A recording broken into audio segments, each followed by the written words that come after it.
In this day and age, it's really not a stretch to say that fat shaming is widespread. From the playground to the boardroom, you're likely to encounter it in some form or another. Some say it's harmful, others say it's a necessary evil. But who exactly is right in the fat shaming debate? Well, today, let's find out. But first, as always, please take note of our disclaimer. First off, to tackle this question from a rational perspective, we need to look at the viewpoint of those who promote it. Essentially, their argument goes something like this. This person can't lose weight because they're lazy, lacking in self-discipline, selfish, impulsive, or a combination of each. Therefore, by taking the tough love approach in the short term, it's worth it if we can help transform their character flaws into positive ones, like motivation, discipline, and determination, to help facilitate weight loss, and hence lead them to be happier in the long term. Now, even though the standpoint shows a negative preconception of those overweight, as well as a minimal understanding of body weight determinants, which we'll get into more in depth in another video, indeed they're correct in thinking that saying things unfavorable to a person in the short term that they mightn't like can sometimes be beneficial or even necessary for them in the long term. As one example, if you want to discipline a child, you have to say things that they don't want to hear, like no at times, that may upset them in the immediate sense, but so they can develop growth in the way that helps them to orientate themselves in the future correctly.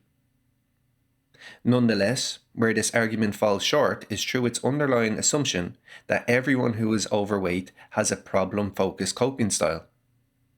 Let me explain. In layman's terms, coping refers to a person's conscious effort to minimize or tolerate stress and conflict. Now, when someone experiences stress or conflict in the form of fat shaming, for example, there are two styles they may adopt to cope with it, according to Nielsen and Nardell in 2014. These are active coping, which would be like problem-focused coping, and passive coping, which would be like emotion-focused or avoidance coping. Now, this is not to say that we have either active or passive coping styles to stress and conflict. Rather, we use a combination of both, but primarily adopt one over the other. One basic example to explain the difference between each would be if someone had a tyrannic boss. In this circumstance, a problem-focused coping style would be to deal with the problem at its source, which may require actively seeking other jobs where you might be treated better. An emotion-focused coping style would be to do things that only lessen the emotion you experience from a stressor, like anger and unhappiness in this scenario, which would be like diffusing how you feel by talking to family, friends, or colleagues about it. And then avoidance coping would be doing things to navigate around a stressor altogether, like staying home and calling in sick when you're perfectly healthy but just want to steer clear of your boss. Generally speaking, it's better to have mainly a problem-focused coping style, since at least this will allow for the possibility to improve one's circumstances. Usually the emotion-focused and avoidance coping styles are used when individuals decide that the basic circumstances cannot be altered and thus they need to accept the situation as it is. Admittedly, going back to the instance where people are struggling with their weight, rather than a tyrannic boss, since people with problem-focused coping styles tend to tackle problems head-on, then this does mean that overweight persons who utilize it could potentially use fat shaming as the fuel they need to get them to a healthier weight classification. Yet, research has shown that the predominant proportion of overweight persons don't primarily employ active problem-focused coping styles, but rather passive emotion-focused and avoidant ones. Blaming themselves, wishful thinking, or social withdrawal are common emotion-focused avoidant coping styles used by overweight people to handle daily problems in stressful situations, instead of proactive or problem-solving strategies such as physical activity or seeking social support. These passive coping styles are usually accompanied by maladaptive eating behaviors such as using food as a coping strategy in response to stress and conflict, called emotional eating. On top of that, when we experience stress and conflict, more of the stress hormone cortisol is secreted, which is an appetite hormone. Accordingly, assuming that fat shaming will help people overweight when most have opposite coping styles to criticism than anticipated, is incorrect and ineffective. In fact, it will probably just result in even further weight gain for the individual. Now, you could say, but couldn't fat shaming be advantageous by helping to shift an overweight person from primarily having an emotion focused or avoidance coping style to one that's more problem focused? But again, that may depend on the person mainly having a problem focused coping style. See what I'm saying? Besides this, you must know that people above a normal weight are more vulnerable to mental disorders. For instance, one study demonstrated that participants who had experienced weight discrimination had almost a threefold increased likelihood of depression or anxiety conditions over those that didn't. Subsequently, the probability that you're going to do more harm than good to their health by trying to go about encouraging them this way is very likely. Also, there's a good chance you'll just reinforce their passive coping strategies in response to stress and conflict. This leads us to why overweight people are more inclined to primarily make use of passive coping strategies for stress and conflict. Well, one reason may be due to how people often default to passive coping mechanisms when they decide circumstances can't be improved, which happens a lot to people overweight, as you can imagine, after repeatedly failing to lose and or maintain weight time and time again. But another, suggested by Varela, Andres and Saldana in 2019, is due to the amount of discrimination experienced every day by them. Take the premise of how fat shaming is supposed to help in itself as one example. Other examples have been documented in educational settings toward obese students by peers, classmates, teachers, and school administrators. In healthcare environments where overweight and obese patients may be vulnerable to bias by healthcare professionals, and in workplace settings where heavyweight employees are judged negatively by co-workers, supervisors, and employers. One of the studies that showed this was conducted on 107 nurses regarding their attitudes towards obese patients.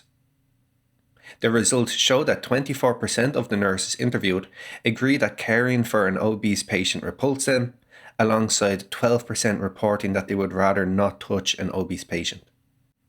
So, since the potential for weight stigma among even healthcare providers who've dedicated their lives towards improving people's health can be concerning, you can imagine how big of a problem and how prevalent weight stigma is, and consequently why so many people overweight develop mainly passive coping styles to stress and conflict. Nevertheless, going back to the possibility of fat shaming being helpful for those who do use a problem-focused coping style primarily, even then, let's explain why criticism this way isn't the best method to inspire motivation in that exceptional minority. To do so, we need to understand the main types of motivation when it comes to reaching our wants and needs: intrinsic and extrinsic motivation. Intrinsic motivation comes from exactly where it sounds like it comes from, within us. In contrast, extrinsic motivation arises from outside of us. Intrinsic motivation is when we set out for something solely because we enjoy and are interested in it, because we have aspirations for improved mental, metabolic, and functional health, or because we have a deep sense of purpose towards something from experiencing a past failure, for example. On the other hand, extrinsic motivation is when we set out for something to gain an external reward, such as money, looks, approval from others, or to avoid punishment, like fat shaming. Indeed, both forms of motivation have their place. For instance, if you're a taxi driver, you may be intrinsically motivated to show up for work every day through the love for driving, meeting new people, and getting them to their destinations on time and safely. But if you're not externally motivated by getting paid for it, you won't be able to put food on the table or provide a good life for your family. So we're never only one or the other, since behavior is complex and people are rarely driven by a single source of motivation. More often, we're driven by multiple sources of both types of motivation when setting out to do something. Accordingly, it's better to view intrinsic motivation on one end of the spectrum, with extrinsic motivation on the other.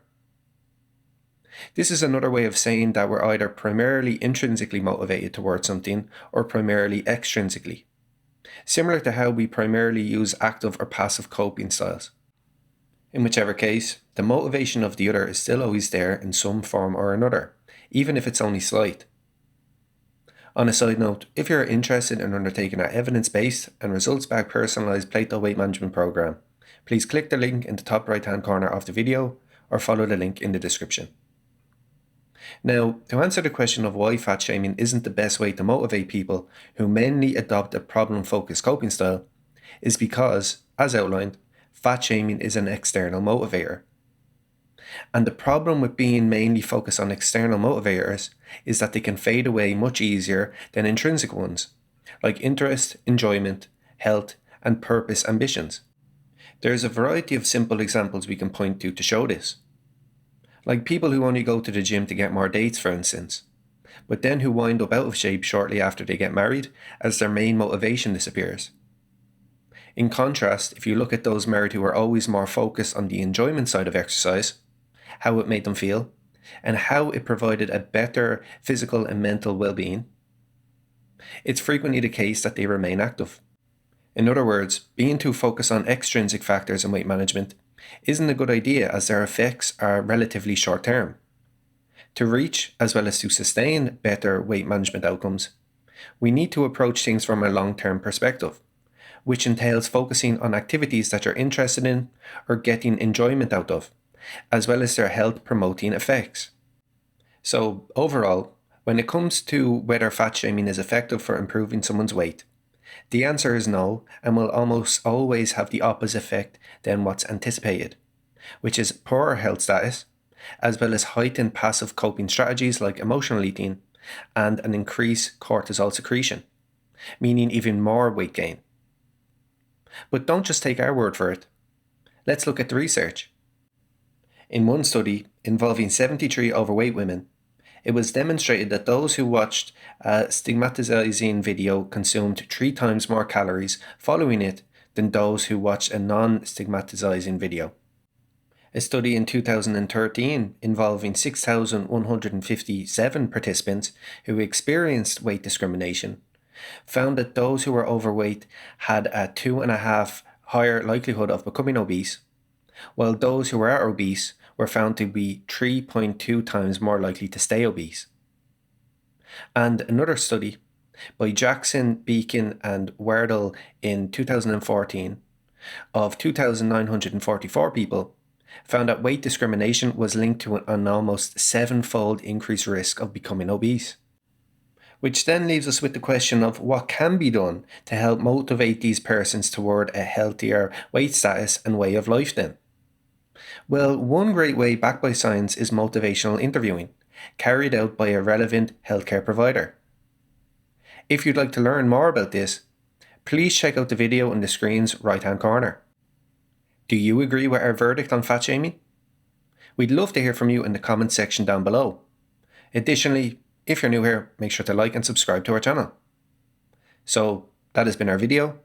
Thanks for watching, and I'll see you next time.